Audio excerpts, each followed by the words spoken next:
Welcome to St George's, where we've been working with an amazing group of young people to see how we can put this together with this and get some really positive outcomes. It's been a very good experience and I was proud to be a part of it. Throughout the 6 weeks, we're going to explore about nutrition, budgeting, shopping for ingredients, basic cooking skills, and on the whole, looking how to put together simple recipes in a short amount of time whilst building our resilience along the way. Just finished off last week of school Scran. I've learned how to make sure everything's slightly healthier than what I normally eat. You build up confidence. You become friends with different people I wouldn't normally talk to. You come out of your comfort zone. So every Tuesday across the 6 weeks after school, the group would meet here at St George's to crack on with our cooking session. That was St George's pupils, some members of the HeadStart team, and a special shout out to Val from Public Health, who gave us all our nutritional information and advice.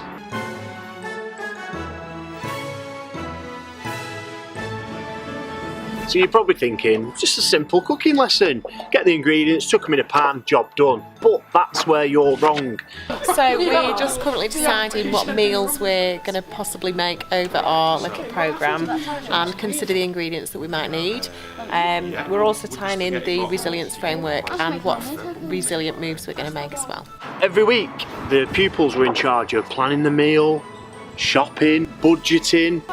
We've got Asda's own puree and we've got Asda's own 4-pack of tomatoes. Yeah, good one. Nutritional advice from Val, how to make it. Coriander, garlic and chilli. How to stay safe, risk assessment, and what we quickly realised is just how many resilient moves we were able to make just by doing cooking. Develop life skills. We feel like we belong here. Organise myself. I like to make sure that all the food was organised. And obviously everyone else had to help with that. Actually, we have solved the problem.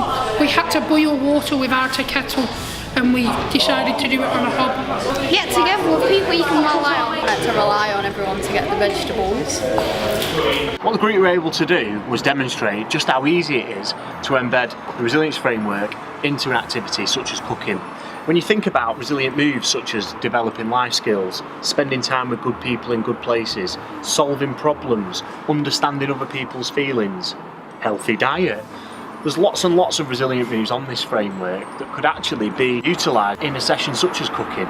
Whilst having fun and learning how to cook, they were also building their resilience. Me and Emma didn't really know each other that well, but now we're friends. It's been really good, hasn't it? Yeah, it's been a very good experience. Very good. So you're looking forward to doing something like this again? Yeah, Definitely. definitely. It doesn't have to be cooking, it could be any activity.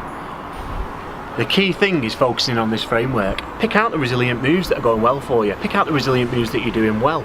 Pick out the resilient moves that you can in fact do. And what you'll soon realise is that it's as easy as pie to build your resilience.